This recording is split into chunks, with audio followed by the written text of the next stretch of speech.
Hello, everyone, and welcome to another episode of Bound to Talk Football. We are back from a week off hiatus. Not a great week in general, to take a week off, but I was at state volleyball, so we were very busy that week. But we're still going to recap. This is one of several podcasts you'll be getting this week. The goal is to record a podcast every single evening, recapping what happened. So, like on Wednesday, we'll have a recap for 8-player, and then we're going to talk about the games that'll happen on Thursday, so on and so forth. There's going to be more of us on the podcast. Luke, Jack, Paul, myself, Ian might be joining. And we're going to be in person. So that's fun. We have a lot of great content coming to you for the Dome. So thanks to everyone for sticking around. Paul, busy Friday night for you. I think you were on it. You were on it in terms of our graphic making. Yep. I could tell that the first half of games, we had highlights on Twitter, as you usually do. And then when the second half of the games hit, we didn't see highlights because you were supposed to lock in on graphics. Yep. I was at Valley and Johnston. We can talk about that. We'll talk about that later. But let's just jump right in. So how today's going to work, a little bit shorter. We're going to go through every game that happened last Friday night, kind of give our quick thoughts on them, and then we're going to preview 8-player because this is the last podcast you'll see because 8-player starts tomorrow morning, and this will go out. I'll try to get this out like right after. So, all right, Paul, let's take a look, shall we? These are our graphics, so shout out to Paul. We're going to have them go through. We'll start out with Lennox and Montezuma. Lennox defeats Montezuma 62-20 is your final score of this one. The Tigers are 11-0, headed to the Dome. Gabe Funk had 145 yards on the ground, 4 touchdowns. He passed for 62 yards. Brady Bolton just kind of struggled, 9 of 20, 87 yards passing. Brooks Stockman had a pretty good day on the ground. Lennox is good, man. I think a lot of people don't think about their defense when they think of Lennox. I think you think of the offense and Gabe Funk, but boy, they can put out. And this is a good Montezuma team they beat. Yeah, Montezuma team that just beat Bedford in a really good game. That was kind of a surprising win for them, at least. Everyone kind of thought Bedford was a level team that's definitely making it to a sub-state final. Great rushing attack from Lennox, 325 yards on the ground, 7 yards to carry. They jumped out in the second quarter of 21-point quarter and held Montezuma scoreless in that quarter. So they just were firing all cylinders. They're the 1 seed. A lot of people are expecting to win. I mean, there's Bishop Garrigan we're about to talk about. That's also a train. It's going to be this 8-player field is just 4 teams that have been just kind of in their own league this year. They've been really good. So it's going to be tough to pick, but getting ahead of myself. We'll keep it calm down. Well, we'll get there. Good win for the Tigers. Montezuma brings back a junior quarterback and a junior wide receiver or a junior running back. That'll be both seniors next year. So expect Montezuma. I didn't think they were going to make it this deep in the playoffs personally. So I think that was kind of a surprise, and I think it's a good surprise for Montezuma. They'll be back next year, undoubtedly. Bishop Garrigan defeats Edgewood Colesburg 51-36. Great year for Edgewood Colesburg. Comes short. They face a very difficult Bishop Garrigan team. This game, in all honesty, I don't think was as close as the score says. It was 36-14 at the end of the third quarter. Edgewood Colesburg scores 22 in the fourth. I don't know how much of that is, the backups came in on defense because Bishop Garrigan is big. I mean, they have like 40 guys on the roster. But what's crazy to me, Paul, is, and we're going to see it tomorrow, is Bishop Garrigan just doesn't pass the ball. They just run the ball. They only had 7 passing yards, and it was on 1 pass on Friday night, or on Thursday night. Trayton Sink, 21 carries, 200 yards, and 3 touchdowns. I mean, it's hard because you know what Bishop Garrigan's going to do, and they still just run it like crazy, and it's really hard to stop. Yep, they win it up front. They've done it all year. They did it last year, although I think last year they had a little bit more of a threat passing-wise. They just, 7.5 yards per carry this game with 400 rushing yards. That's their offense, and they know it. They have that identity, and honestly, these teams, when you get into this section of the year, when you have an identity like that and you know it, it's pretty hard to beat you, especially in these lower classes. They've been doing it all year. There's no need to switch it up. Price Rochford, shout out to him, or Rockford. 17 and a half tackles in like 200, 300 total yards for Edward Colesberg. He had a great senior year. But I mean, Bishop Garrigan, they're the reigning state champs. It's gonna be hard to not pick them to win it again, even though I don't believe they're the 1 seed. But it'll be tough to pick the Golden Bears. It's gonna be fun, man. I mean, they're a fun team. Like I was just about to say the same thing. Price Rockford, can't say enough about him. I hope he goes play college ball somewhere. He's just a hell of a player. Really good effort. I mean, just ran against the buzzsaw, unfortunately, but a heck of a season for Edgewood Colesberg. Had to be one of their best in a long time. Yeah. Your other two, Gladbrook-Reinbeck defeats Don Bosco 34-33. It came on a last 2-point conversion stop. The game that wouldn't end. Hope you don't like field goals because this game just didn't have field goals. Nobody could hit a field goal to save their life. Double overtime victory. Gladbrook-Reinbeck fends off Don Bosco.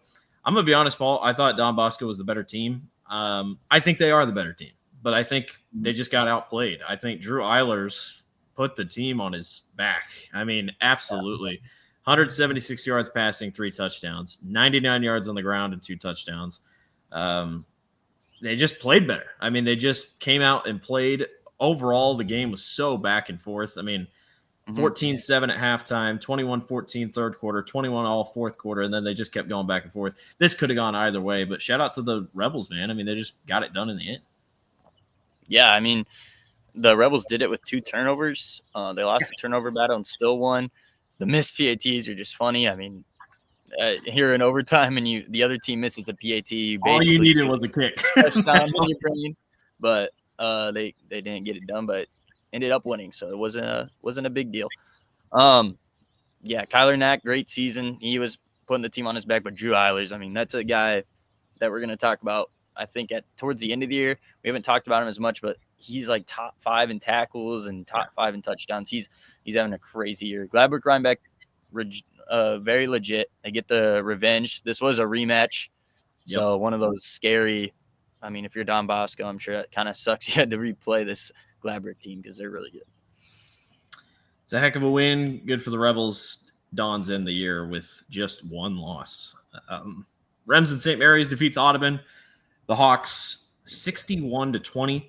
We didn't really know what we were getting out of Audubon.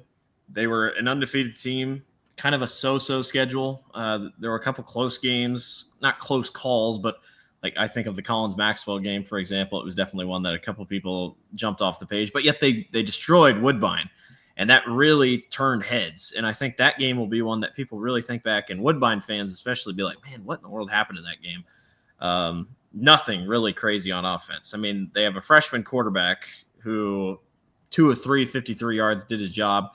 Aaron Olson just didn't go too much on the ground. I cannot get over, Paul, that Remsen has 21 players on their roster. Like, they truly are, I think, the smallest team, one of the smallest teams in 8-player. Like, yes, there are small teams, but like to have that less players and they have still just run through opponents, it's kind of unbelievable what they're doing. Yeah, I mean, they do it on the ground, 270 yards, 7.5 carry. I mean, that's typical to say for 8-man teams at this level, but they really are really well balanced. Also, they can throw it a little bit. Landon Welchman's been great, and I mean, turnover battle here was huge. 4 forced turnovers for Remsen. Their defense is really good. I think a lot of people were kind of thinking Woodbine was going to be the matchup.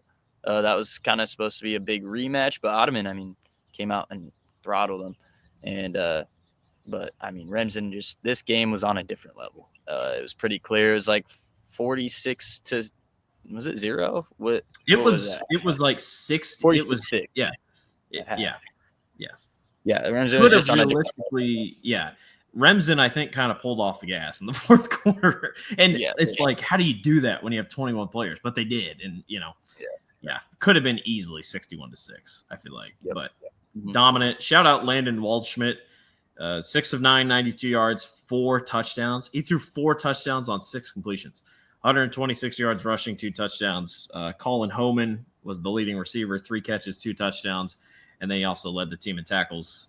They just know how to play both ways. Like, sometimes you're like, man, that's got to be so tough. It's like, no, they're built to play both ways. Yeah. And it's just been a heck of a year for Remsen St. Mary's, and it pays off, and they're headed to the Dome. We'll talk about them in a little bit. We'll switch up. These are going to be in a weird order. I went from the order that Paul posted them on Instagram, so these are the order the games finished technically. So we're going to jump to 2A now. West Lyon defeats Kemper Catholic 49-14. West Lyon just did West Lyon things. They really have not had a challenge this year. Western Christian was it, and that was a 13-0 game. This game was 42-7 at halftime. This game was over before it started, pretty much. Mm-hmm. Yeah, this West Line defense just continues to be ridiculous. 14's the most they've given up this year, and they did give up 7 of that in the fourth. So just a ridiculous season for them so far. Probably one of the most dominant stretches we've seen from in recent memory in 2A for sure. There's obviously some other dominant stretches that teams have had, but this is, I mean, defensively, there hasn't been a team to even crack them a little bit. Like they've just been, because even in the Western Christian game, they didn't give up a point. Yeah, and I mean, you're talking about really 7 points against a team that is in a sub-state final. Like it's ridiculous how good they've been on defense. On offense, they rush the ball really well. It's the identity they have. I mean, they're just ridiculous. They had 3 interceptions in this game. Yep. Against Brock Batting too, who's been a great quarterback this year. Yeah. They're loaded, and a lot of people are gonna. This is a really tough class to pick. I mean, we've talked about it already, Blake. 4 teams that can win it, and it's this team probably realistically you're picking or like you have as the favorite. But I mean, we're about to talk about Spirit Lake as well. It's tough. It's a stat class. I'm excited to talk to the boys about it here in a couple days. I think we'll be talking about it on Friday because I think they play Saturday. 2A is Saturday. Yeah, it's awesome. The crazy stat from this game, Jordan Meyer, the junior wide receiver, had 4 catches, 2 touchdowns, and 155 yards. he was Randy Moss. He was just streaking down the sideline. Bryson Childress ran for the most yards, which I don't think I've seen that this year. But just quick thoughts on Kemper, 9-2. They bring back Brock Batting, which is awesome. Jaron Hoffman, their wide receiver, he's only a sophomore, so he'll be back. Kemper will be just fine. I think they're ran into a buzzsaw. Yeah, just ran into a buzzsaw. Tough break. Spirit Lake, after almost losing to Cherokee Washington, picked things up here late in the going on the playoffs. They defeat North Fayette Valley 42-13. I didn't really know about this game because I didn't really know a ton about North Fayette Valley. But Caden Lunt showed out. Caden Lunt and Dylan Stecker, if they're on their game, Spirit Lake is one of the hardest teams to beat in the state. Would you agree? Yeah, 100%. And if you like to play the prospect game, I mean, Ethan Stecker has been great this year. He's going to Iowa State. He's a 3-star. They're talent-wise, a lot of people would pick them as probably the most loaded on-paper roster. The Stecker brothers are really good. Lunt has been good for a long time. This defense has been really good this year. Another defense that's been ferocious. Their only game they showed cracks really was Cherokee Washington in 2A. They did lose to Algona, who was the number 1 team in 3A at the time. Yeah. So you can't – I mean, this team has a real path to win it too. We're going to say that for all 4 teams. I'm pretty sure both losses for the 4A or the 2A field came from 3A. Yep. None of them have lost to 2A teams. Humboldt and Algona. Yeah. Meter lost to Humboldt and Spirit Lake lost to Algona. So ridiculous field. This is probably one of the most exciting classes. Yeah. And I'm a 5A guy, so me saying that, I mean, non-biased. Put it on a t-shirt. Yeah, wow. Jeez. Van Meter defeats Anamosa 31-0. You know, we've gone through the whole season. I still don't know what Van Meter is. They're big up front, I can tell you that. I think size won them this game. Anamosa, great year. Big, strong senior class. Vance Dyers, Austin Scranton, both defensively and offensively, but just Van Meter, man. I mean, Jay Haley didn't really have to do much. 5-9, 77 yards, 1 touchdown. He ran for 54 yards and a touchdown. Garrett Cole can receive. I mean, 147 yards on the ground, 2 touchdowns, 1 catch for 38 yards. It's nothing flashy, but it's Van Meter, and they just keep winning games. And then their last 5 games, they've given up 3, 0, 7, 10, 0, 0. Now, I will say their district is not that hard at all. I mean, that's just a given. and their only loss is to Humboldt. But I don't know, man. Another could be the state champion. We just don't know what happens. I'm very curious to actually see the on-field product. Yeah, I mean, it just seems like it's a Van Meter team that's been like as of late. It's just a team that's led by how good they run the ball. They can pass it. They're not like one of those teams that can only run it. But their defense has been ridiculous this year as well. The offense just it's been a little bit slower in terms of they're not putting like 42 points or anything against like high quality teams like we saw the Underwood game 17-7, Des Moines Christian 24-0, then a Humboldt game they had 21. So I mean, yes, this team it probably is the 4 seed if you're gonna say that, but I mean that's which they are. yeah, they don't have the big gap. Like, there's not a big gap. Usually, I mean, let's think 5A here. Southeast Polk's 7-4. Yeah, and they're not far off from Liberty, who's the one. Yeah, there's not a big gap anywhere. So we're just about to talk about probably the second seed, PCM, who's been ridiculous as well. They're kind of like West Lyon. Yeah, PCM defeats Mid Prairie 41-0. The different thing in this game, I'd have to go back, but it wasn't a good passing night. 2 of 7 for Gavin Van Gorp, 22 yards, but yet he ran for 64 yards and 3 touchdowns. You're going to have to check for me, Paul. There's no Adrian Robbins as the leading rusher, so I don't know if he got hurt or what. I'm sure. I'll double check, but I'm sure 209 yards and a touchdown for Shea Burns, who still just ran insane. Only 22 passing yards for PCM. Adrian Robbins he had 16 carries this game as well. So 95 so they just run crazy. I mean, they ran for 368 yards in this game. Their defense is really what I think is huge. I mean, they're huge up front. Like, they're huge. They're massive. 5 sacks. I think they have a great offense, a really good defense. I've picked them as my favorite throughout. I will say I did not pick them to win it all in my pick personally, but I still think they can like you said, Paul, all 4 of these teams can win easily. I mean, it's the hardest class to pick. And the Mustangs just keep on rolling. Yep. I mean, 368 yards on the ground. PCM's always been a school that does it on the ground, like exclusively. And they really have that identity this year. Their defense is insane. Turner Van Dyke leads the state in sacks. I mean, this is a loaded team. It's West Lyon, but just a different form. It's a different West Lyon team in a different area. They had about 2 quarters this year where they didn't play well. They'd probably say it was against Des Moines Christian in the last playoff game, and then otherwise playing great football. So PCM, I mean, I picked them to win it all, but I'd literally go 25% chance for all 4 of these teams if I were to do it. Yeah. Let's see. We're going to 5A next. Yoo-hoo! Iowa City Liberty defeats Ankeny 21-13. I can tell you right now, unless you were an Iowa City Liberty fan, not many people had a lot of faith in Iowa City Liberty, but they have continued to prove us wrong time and time again. They just outplayed Ankeny, an Ankeny team that just struggled on offense. And, Liberty wasn't insane on offense either. I think this was such an even matchup all across the board. But the Lightning have just done enough. And for a team that has been questioned about defense, they gave up 14 to Waukee, albeit without the starting quarterback, and they gave up 13 to Ankeny. I mean, those are 2 of the better CIML teams that you can offer.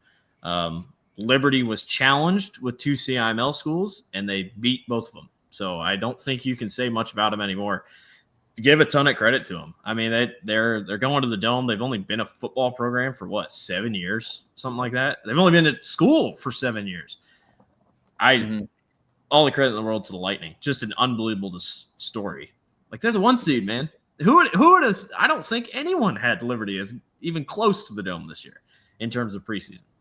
Oh yeah, they really stormed in with their offense at the beginning of the year, and their defense has settled in a little bit, barring a couple of random games.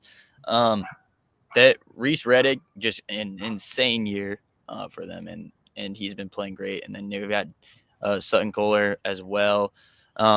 They've proved a lot of people wrong in the CIML with the whole. I mean, whatever CIML team gets the Eastern Iowa draw gets the benefit of the doubt, but they got that pick 6 at the end of the game. And that's defense, and They did it rushing the ball in this one, and they held Daniel Larme to 61 yards, who had just had 280 yards on the ground and 4 touchdowns. Great kind of just performance out of them defensively in this one. It won them the game. Now they're going to go play a Southeast Polk team who's going to want to run the ball as well, and it's going to be a different style of team. They just keep getting the CIML teams that are kind of the middling, like Ankeny. They got Waukee without Beckett, and then they get SEP now. So they've had to go through all CIML teams, and we usually don't get to say that about Eastern Iowa teams. So props to them. I just wanted to quickly touch on it. Ankeny drops the year at 6-5. Weird year. A weird year. Obviously, you're alumni, so I mean, you have different thoughts on it than I might have. But you beat Valley, you beat Dowling, but it just never felt like they got the groove. Like, it just never felt like they were in rhythm. They just didn't have the offense that they usually have, and their defense at times, I think they maybe relied on them too much. Just a weird year for Ankeny. Yeah, I mean, the big thing, you're exactly right. The offense never really got going this year. They kind of went through phases of leaning on the rushing attack, then they tried to throw the ball at a high level. It just never really clicked completely. It was definitely way different than last year when they had Akers able to just throw it up to him and make a catch. Yeah, weird year for Ankeny, up and down. Obviously, probably one of the most ridiculous schedules I've seen strength-wise. Playing all 7 quarterfinal teams is never seen that. I don't think that's ever happened. I don't think it's ever happened. Because you have to play the Eastern Iowa teams too, and that's usually never happened. So ridiculous schedule for the Hawks, honestly. With the talent they kind of lost last year, that record's probably not too bad, but we'll have to see what the Hawks got in store for next year. Southeast Polk defeats Iowa City West 42-15. This was the 11 seed versus the 15 seed. I talked to Coach Zelenovich a couple times the last couple weeks, and I said, what's the key to just keep winning? He's like, well, we got to figure out the running game. He's like, we don't have a running game. Well, they found the running game. 308 yards rushing, and they ran for 6 touchdowns against Iowa City West. Now, granted, Iowa City West defense has not been flashy by any means, but Holden Hansen went 9-9 for 93 yards. He didn't have to throw a touchdown. He just did his job.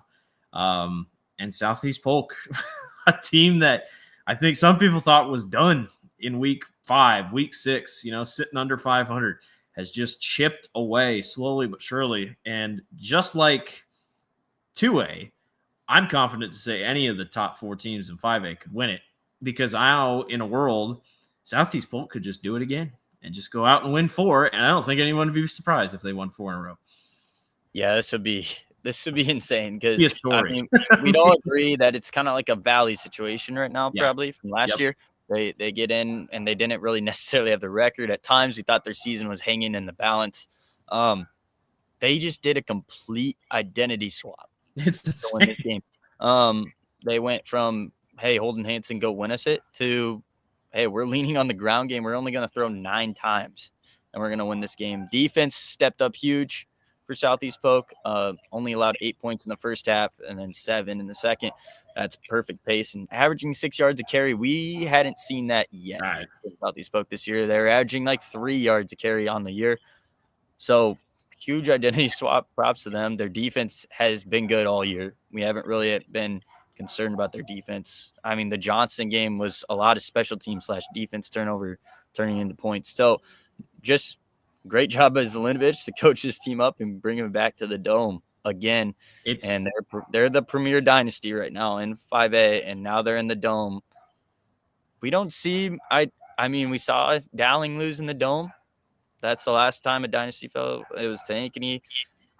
This is a tough game to predict. We're not going to into the title game. Yeah, when we get to it, it will be a very spirited conversation, because it's going to be a unbelievable game. But it's just culture. I think it has come down to culture, because yes, they graduated a lot. They graduated their whole line. I mean, they have juniors and sophomores on the line right now. And now it took a bit, but now they're like, oh, yeah, we've won 3 straight championships. Like, there's a reason we are this good. And the coaching staff believes it.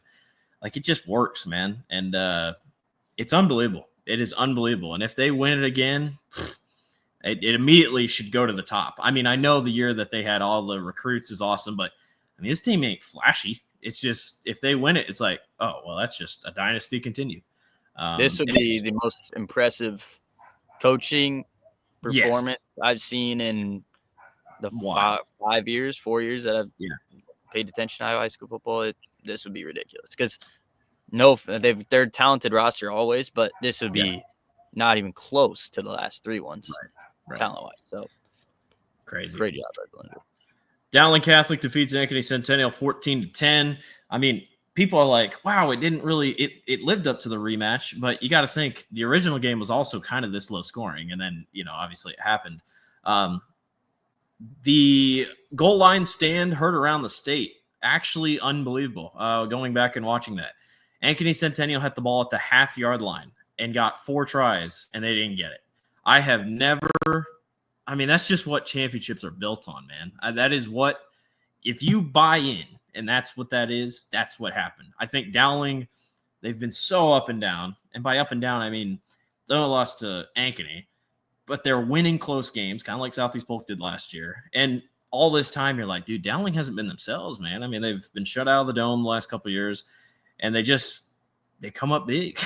They come up big, up against the wall. They fumble that snap. Centennial does, kind of backs them up. And then whoever the kid was that made the insane tackle on 4th down, that was unbelievable. Credit to Dowling, man. And it's a heartbreaking end for Centennial because I felt like both these two teams should have made it. But Dowling just had their number. And Dowling has struggled in this game in years past, and they finally come away. Yeah, I mean, the margins in this game were so small. Dowling got outgained, and they lost the turnover battle. Still won. It comes down for Centennial. They're really going to look back this game as like they shot themselves in the foot. They had so many opportunities in the red zone and didn't convert.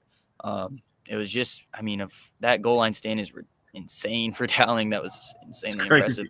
Dowling gets back in the dome. They've kind of been a sleeping giant ever since.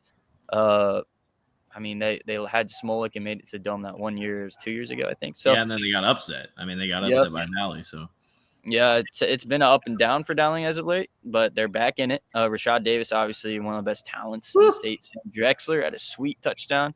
It's for Centennial, just tough. I feel like they're definitely thinking they're better. They've just gave it up to Dowling twice now, and this was the best game out of the 4, like talent wise, or like looking at this is 2 teams that are really good, and them having to play each other sucks. These are the 2 premier teams besides, we're about to talk the other 2. Yeah, I was gonna say, I was about to say we got, I think for on the other side, let's talk about it. Valley defeats Johnston 38-35. In my opinion, in an all-time classic. I guess I can be biased because I called this game, but this game was unbelievable. Absolutely unbelievable. Another team that didn't really know if they could figure out the ground attack finally figured it out, and they have found something with King Coleman.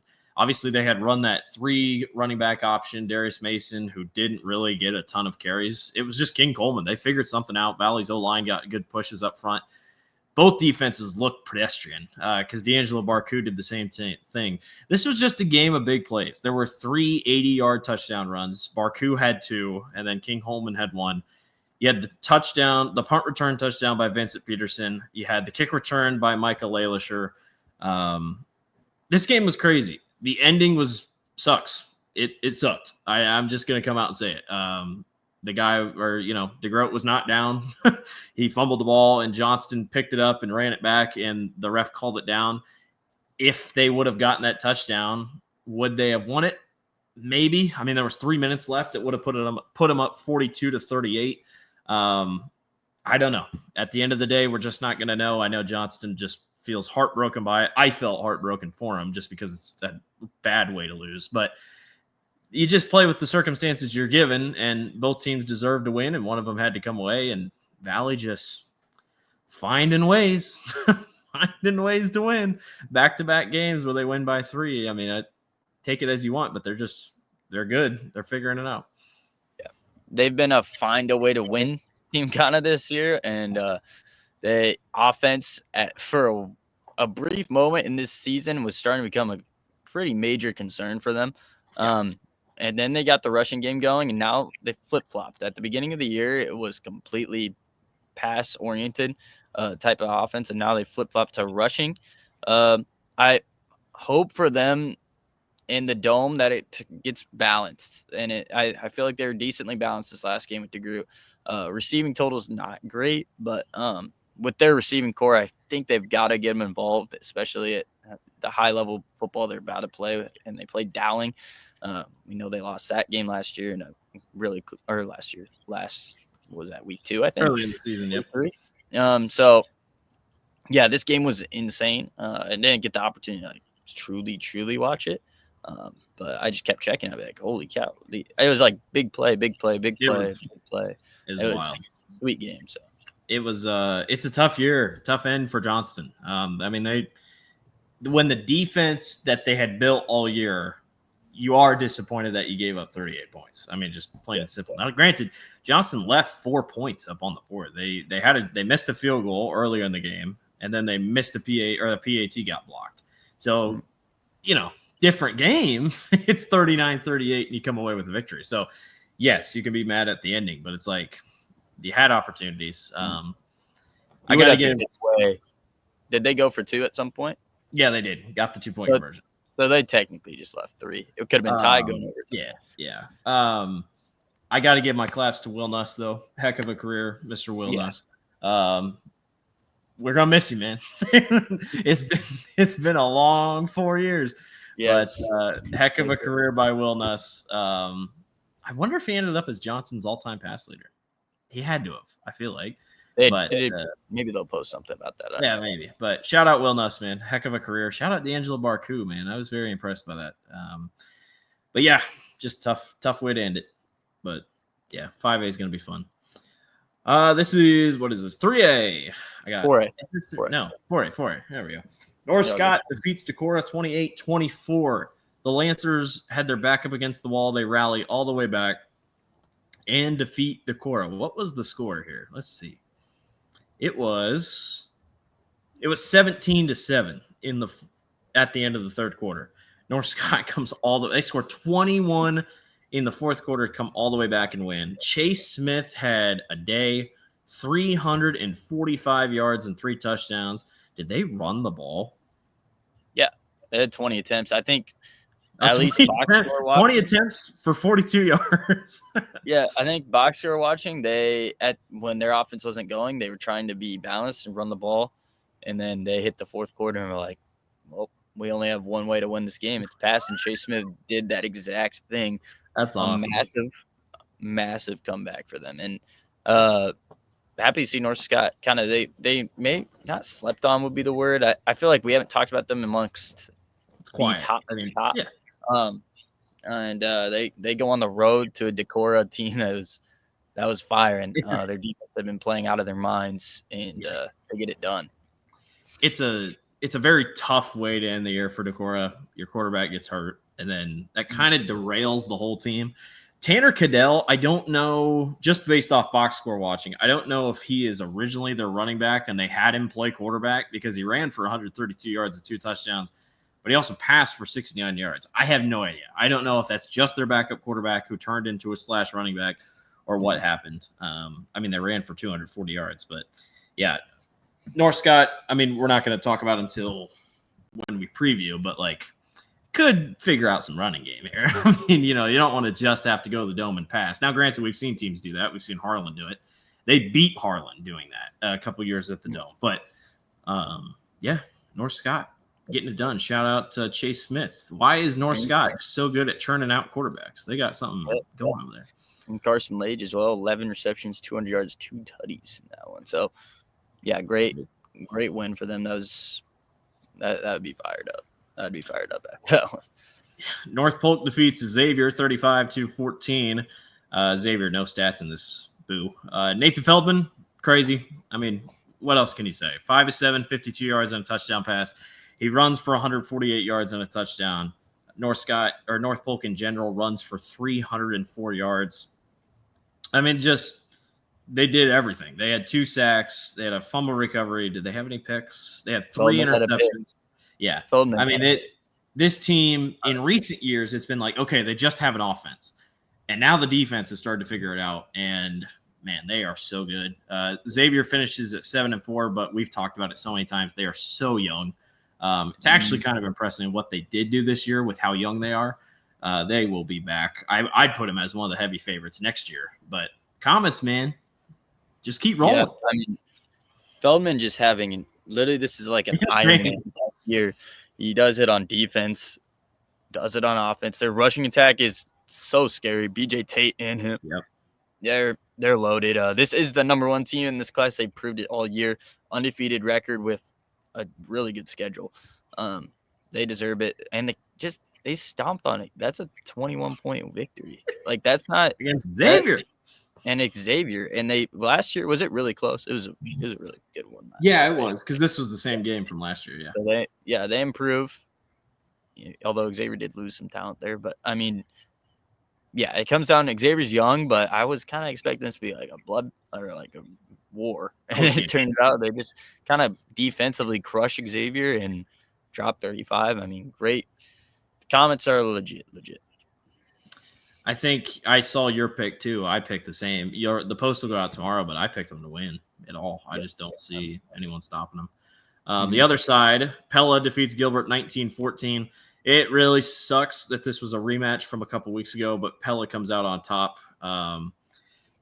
Colin Current is 13 carries, 75 yards, 2 touchdowns. He also threw for 108 yards and a touchdown.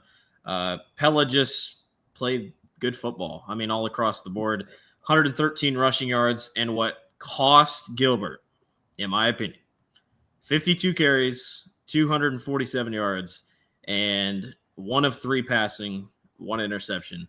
Paul, I think it finally caught up to him. Will Hawthorne, was this his worst game of the year? 149 yards. It was bound to happen.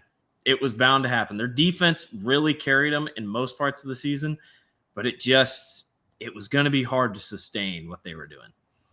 Yeah, it was I mean, when we get to these high classes, we know that you can't really have a singular identity and win at a consistent rate. You can be really good at running the ball. I mean, we saw Southeast Polk always be really good at running the ball when they were winning, but their big but is that they could play action-wise, throw bombs, and they had really good wide receiver talent. And you just run into these situations where you're down late, you can't do anything but run the ball. Will Hawthorne, insane year. He was ridiculous. He led the class in touchdowns at running back, which usually, I mean, that's a quarterback. You lead the league in touchdown. Yeah, it's a quarterback stat. So great year from him. It sucks they had to rematch and play at Pella, and you beat them. I'm sure there's some commotion about that, but it's a great win for Pella. They've kind of been a storybook team this year, and Emmanuel Deers is legit. It'll be really fun to watch him in the dome. Yeah, it was a great game. Gilbert bows out at 9-2, made the playoffs this year, just couldn't finish. They do return their quarterback, Ethan Rash, who was kind of forced into this situation at the beginning of the year. Going to have to replace Will Hawthorne. Obviously, he was a big part of the team, but yeah. Lewis Central defeats ADM 32-25. We knew this game was going to be a barn burner. Lewis Central comes out on top, man. They're just inevitable. I mean, they are so good at making it back to the dome. Heck of a year for ADM, and I go back to that a ton. I mean, ADM was not – I just didn't think – nobody thought ADM was going to be this good this year. Like, they lost everything last year, and Hudson Scholl really came out. But, boy, he struggled in the air, 5 of 18. Shout out Jonathan Hatchett, 228 yards and 2 touchdowns, but Brady Hetzel just kept finding ways. Leonardo Tatum found ways in the passing attack. It turned into a shootout, and Lewis Central just – I think their lead late helped them. It was too little too late for ADM. They did have that 60-yard touchdown with 7 seconds left. Late, that'll do it. Brady Hetzel I think there's a sentence I could say, just found a way to win. This was a really good game earlier in the season. We knew it was going to be a dogfight. ADM was dominant on the ground, but Lewis Central has been able to throw the ball for 8 years now. So, and Hetzel has been great all year. 2 touchdowns, I think 240 passing yards in this one. Am I right? Yeah. and he did throw a pick, but didn't. And he made the throw that mattered, and just a huge win for Lewis Central, one of the premier dynasties in football. I will say, and maybe you'll agree, this is the least confident I've felt about him going to the Dome in a couple of years. Yeah, I'd agree that last year the field was just battered. Can't believe I'm saying this with injuries. It really was. They took advantage of it. We'll have to see this year. It's another loaded field in 4A, and I mean, yeah, we both picked North Polk, but Lewis Central usually comes to the Dome and looks really good. So we'll see. What are we going to? We're going to 3A. Wahlert Catholic defeats Independence 24-7. Wahlert, man, undefeated season, makes it to the Dome, and I give them all the credit in the world. They beat an Independence team who realistically was on top of the world coming in. Boy, you look at stats. I mean, nothing crazy jumps off the page. 225 rushing yards will really do it for Wahlert. Independence doesn't have stats in. 3 rushing touchdowns for the Golden Eagles.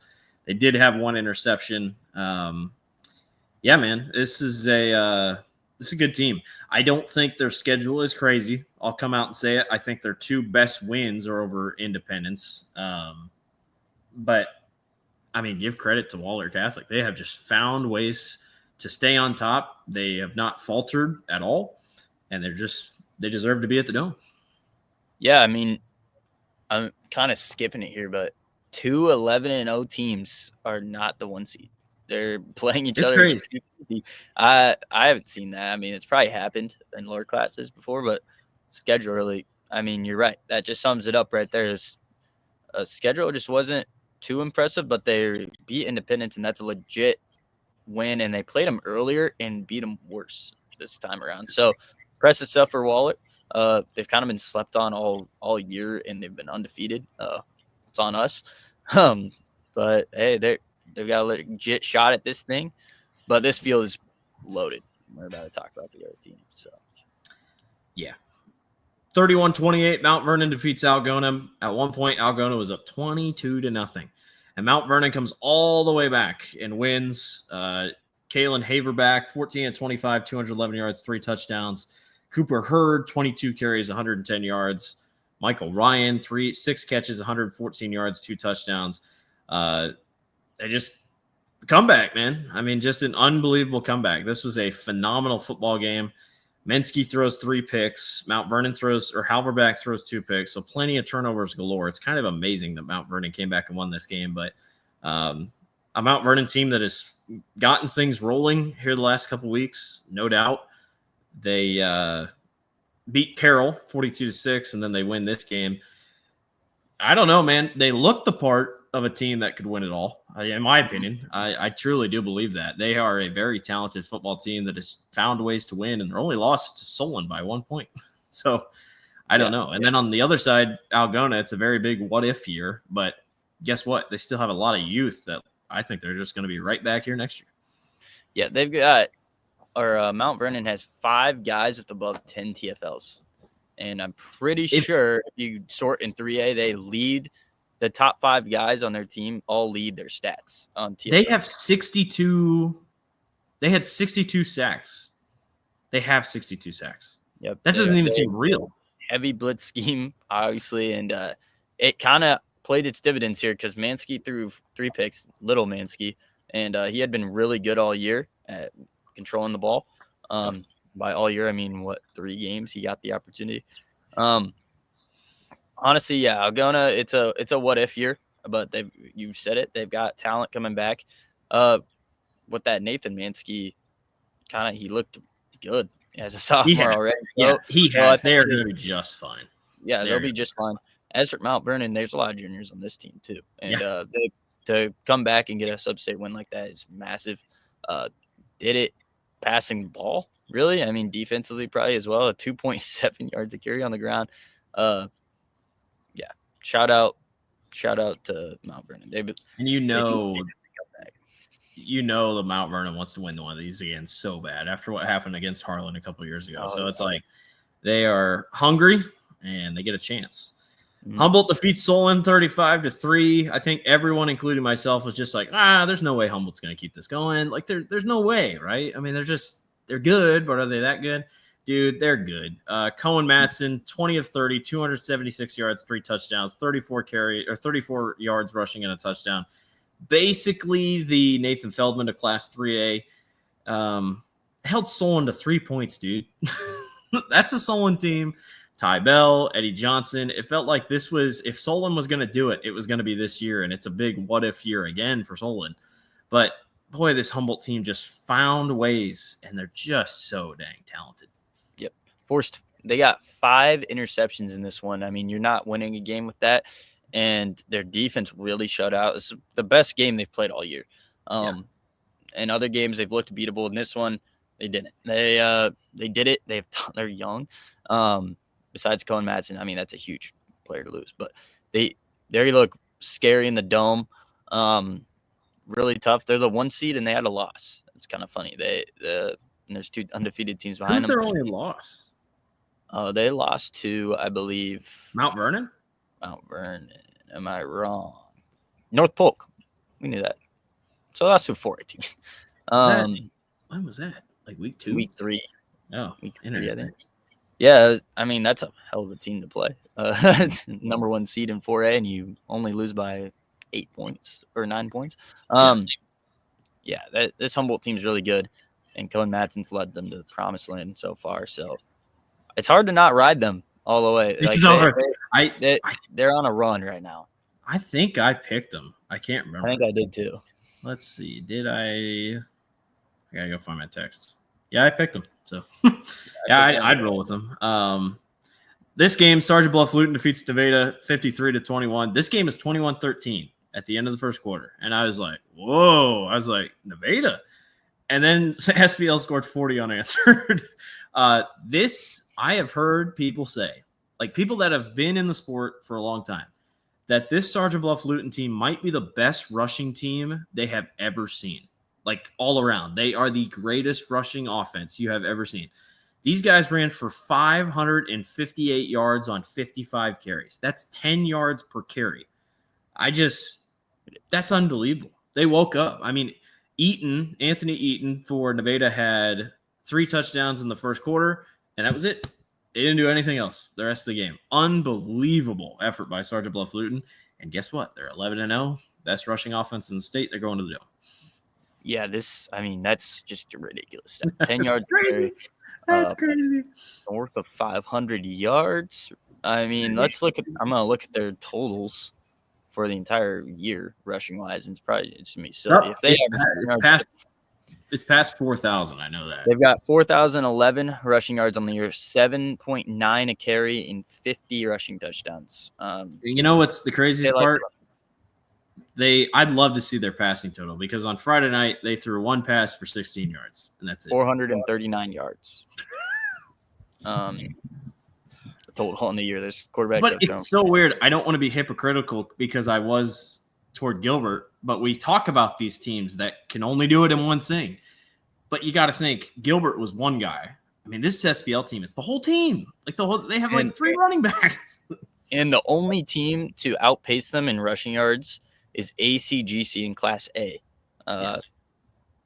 I mean, they're top 2 in rushing yards in the state, regardless of class, which we know that's hard to do at higher classes. You usually see a bunch of 8-player Class A teams. I tell you what, it came down to Humboldt and SPL for me. Yeah. It was close, but me as well. Crazy. Tough one to pick. Class 1A. Yes, 1A. Dyke New Hartford defeats South Hardin 36-19. Dyke New Hartford just continues to roll, Paul. Great year for South Hardin, but the Wolverines, man, good defensively. I don't know. Everything still leads to a Grundy Center rematch in the title game. But shout out to the Wolverines, man. Just a very good year once again. Did they pass the ball well? Not great, but 299 yards rushing. They only gave up 64 yards on the ground. That's crazy. Mm-hmm. They do it on the ground in this one. 6.8 yards a carry. Yep, and they also got turnovers, or did they? Oh yeah, 3 picks. This defense has always been good. We've talked about it for 2 years, I think, now that how good they are defensively. They get 19, South Hardin, but obviously, I mean, if Dyke New Hartford gets north of 28 points, you're probably not beating them. And that's even for Grundy Center, because Grundy Center only had 21 on them. Now that was a week 1 game. That could be a big lie, but it's been a while. Yep. Yeah, it's been a long time. So we'll have to see. But great win for Dyke New York. Hinton defeats Underwood 37-15. Oh boy, I don't know. This Hinton team's awesome. I don't know how they keep doing it. Underwood was the favorite, I think, in my opinion, for everybody, because they had been to the Dome before. They had on a little upset run, and Hinton just takes care of business, man. Gabe Anderson does it all. 15 carries, 121 yards, a touchdown. Throws for 115 yards and 2 touchdowns. I mean, Tommy Tanner, what a name. 14 tackles in the game, and he's just a freshman. That's awesome. Yeah. And they do it with a 34-point unanswered run in the middle of the game, the second and third.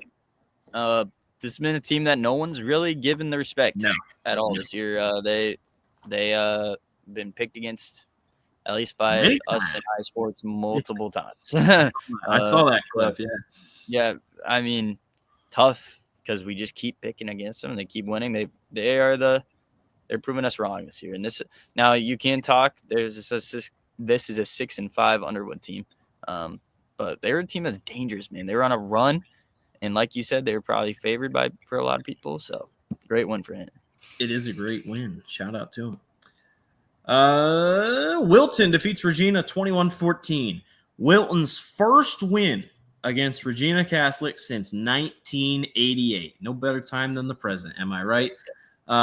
Shout out to the Beavs, man. This was an awesome win for him.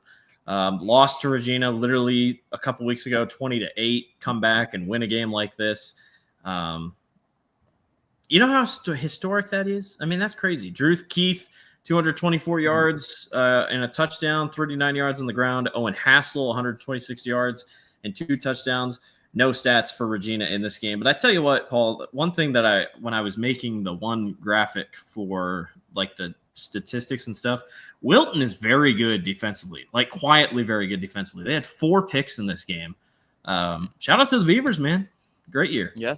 And I mean, they're doing it balanced. They aren't necessarily a team that's just has like one identity. They can do both, and that's huge for them. This team, is this the first Regina stat's huge, but is there another stat like this is the first time they've made it or something like that? Or maybe. It definitely sounds like that could be it. I just know the 1988 stat was like, whoa. That's insane. But we know that's crazy because they played each other like every year. Yeah, but we know how good Regina is. They're one of those dynasties. So, huge. Very cool. Grundy Center defeats Sumner Fredericksburg 35-6. I mean, I don't know what else to tell you. 37 straight wins. The graphic I made says it all. And someone on Facebook made a really good point. They have never given up more than 20 points in that entire winning streak. That is unbelievable. We've seen longer win streaks. I think technically Regina has the longest in the state. It got up to like 50-some games. But what Grundy Center has built is unbelievable. Judd Jervosky, or Jervosky. I can't do it. Basically what we're saying is this team graduated like everybody last year, and they're still good. And their quarterback is good. I'd rival this team could beat last year's team, honestly.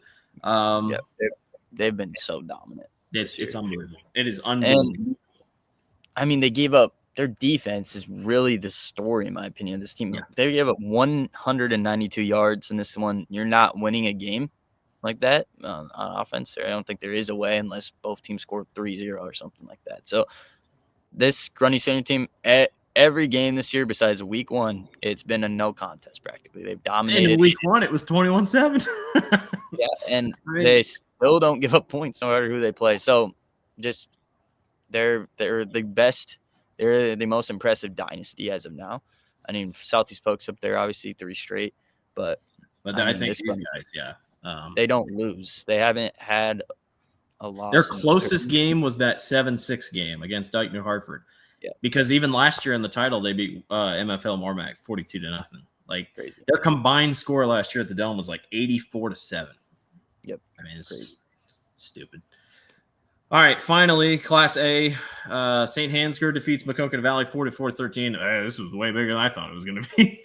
I picked Maquoketa Valley. I thought Maquoketa Valley had been rolling defensively, but clearly St. Hansger kind of sat up in the chair and was like, all right, well, we got to play football here. It was 30-7 at halftime. This game was over. Shout out Maquoketa Valley, though. Brady Wall is only a junior. Rogan Height is only a sophomore. Eli Dordery is only a sophomore. These guys are going to be one of the heavy favorites next year. And shout out St. Ansgar. Jace Shuisau, 7 of 10, 182 yards and a touchdown. Also ran for 106 yards and a touchdown. Their only loss is to West Hancock. So, yeah, I mean, and they did it in 2 facets, which is usually kind of rare for the St. Ansgar team. So they were able to throw the ball. They're a team that I think I picked St. Ansgar to win it, and I think that I'm playing a rematch game. I'm playing the good old. They get to see West Hancock potentially again. They have another game to play before that, I'm pretty sure. But yeah, they're a team that's good in every facet, and they dominated in this one. So West Hancock defeats Woodbury Central 44-15. This game was 23-0 at the end of the first quarter. I mean, really, you just see 2 teams that are pretty much identical to each other. That's why everyone thinks they're going to be on the collision course here. West Hancock just takes care of business. Got up 23-0 at the end of the first quarter. Brady Bixel, 225 yards and 2 touchdowns.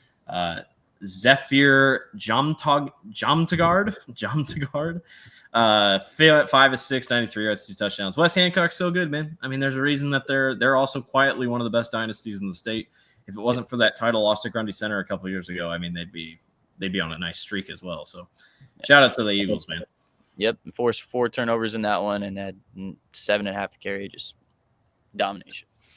Probably the biggest, best surprise of the year, Tri-Center, 47-20 over ACGC. ACGC is good, man. I mean, Tri-Center hasn't lost a game since I don't know who their one loss is to. I cannot remember for life. But they have they have figured out how to be dominant. Their defense is phenomenal. Lost week 1 to HSTW. Sorry, didn't mean to. Really? Dang. Yep. And then they haven't lost. It was a big loss, was it not? No, it was by like 7. 8. Oh, okay. Either way, unbelievable. Unbelievable season by Tri-Center. AJ Harder is the sophomore. He has 159 yards passing, 2 touchdowns. Carter Coons, 256 yards on the ground. I mean, this team is just all around so good. I am just so stunned. Might be the first time they've ever been to the Dome. That's I said earlier, I thought it was a different team. This is the team. Tri-Center's team has never made it yet, and this is the first time they've ever made the Dome, at least in Class A. Great. I mean, yeah, AJ Harder, they're young. It's not like this is a team that's like a senior full team. They're young. AJ Harder's been very legit this year, and it's an ACGC team with Jason South that's been really good this year. So they ran for 365 yards, but they couldn't pass the ball. Yep, and there it was. Got ahead. They got ahead. I did not think I'd be saying this after the first couple weeks of the year, but Madrid is going back to the Dome. They defeat Lisbon 27-14. Personally, kind of surprised by this game. I thought Lisbon was the better team, and I think they were the better team. But Preston Wicker remembered who he was. 100 yards passing, 1 touchdown, 222 yards and 3 touchdowns. This was the Preston Wick that we saw all of last year and got to see now a little bit more. He showed up, man. This game was close, and then in the third quarter, they pulled away. In the fourth quarter, they finished it off. Shout out Madrid, man. They're going back to the Dome. Yep, they forced 3 turnovers. I mean, you said it right there. Wicker gets it done. How about this? Wicker has 39 touchdowns, and he missed, I believe, 2 games. Ridiculous. Crazy. That's one of their losses was without him. This defense has been really good. As of late, I mean, this is a statement one for their defense as well, only giving up 14, and one of them is a fourth quarter touchdown. So, huge win for Madrid. Back up there. Only losses are to Woodward Granger and Earlham, if I had to guess. Yeah, I think you're right. And who knows if they would have won that, if they could have won that Woodward Granger game if Preston Wicker was healthy. So yeah, I mean, they lost in overtime, and I mean, with Wicker, I think they might get it done. All right, well, that is our recap. That took a little longer, but it's good to get the thoughts in. let's wrap things up. Paul and I will just quickly preview 8-player. Again, we'll do this every single night the rest of the week. We'll be in different location. We'll be at the Bondhouse, as I think we're going to title it, over in Cedar Falls. But, 8 players tomorrow, 10 o'clock. We'll start with the 10 o'clock game, I guess. Bishop-Garrigan takes on Remsen. This is a weird. If you would have told me that this was going to be the semifinal matchup at the beginning of the year, I would have called you crazy. This is going to be a good game, Paul. This game was close last year, 21-18. This was a playoff game last year, 21-18. Bishop-Garrigan comes out on top. You got to think about depth when you think about Bishop-Garrigan, but I'm going Remsen. I think Remsen gets it. I think they are just an all-around very talented team. I like what they've been able to do offensively. I love what they're doing defensively. And I think defending state champ goes down tomorrow. Yeah, and I'm actually just going to agree with you there. I think that Remsen gets it done. Waldschmidt been on a tear this year. I think defensively they can hold up with the physicality that Bishop-Garrigan has, and I think they get to the championship. And they've been right up there in some of the best dynasties in the state. So I think they continue that dominance. And then at 1 o'clock, Lennox will take on Gladbrook-Reinbeck. Gabe Funk versus Drew Eilers. I'm going to go with Lennox. I love what Gabe Funk has been doing. I love what the Lennox Tigers do on offense. Defensively, they've really impressed me. I think Lennox gets the win here against Gladbrook-Reinbeck. Yep, I'm going to go with Lennox as well. Physicality-wise, they're so physical. They out-physical every team. They rush the ball exclusively, kind of, so that's a thought. I mean, Gladbrook-Reinbeck has been really good this year, and they're balanced. And Drew Eilers, obviously, we've talked about how prolific he's been. So, we'll see here. I'm gonna stick with Lennox, but I mean, like I said earlier, there's 3 classes I really think it's just up in the air, and that's 5A, 2A, and this class 8-player. Yeah. So, tough matchups, but excited to see them. Fun. Yeah, gonna be fun. It's gonna be a fun week ahead. We appreciate everyone for watching and listening. We will be back tomorrow for our video recapping what we saw on 8-player and talking about what we're going to see on Thursday. So we hope to see everyone there. He's Paul Urge. I'm Blake Walker. Enjoy this week. We're going to be great coverage all week. Thanks for watching and listening to Mountain Talk Football. We'll see you tomorrow.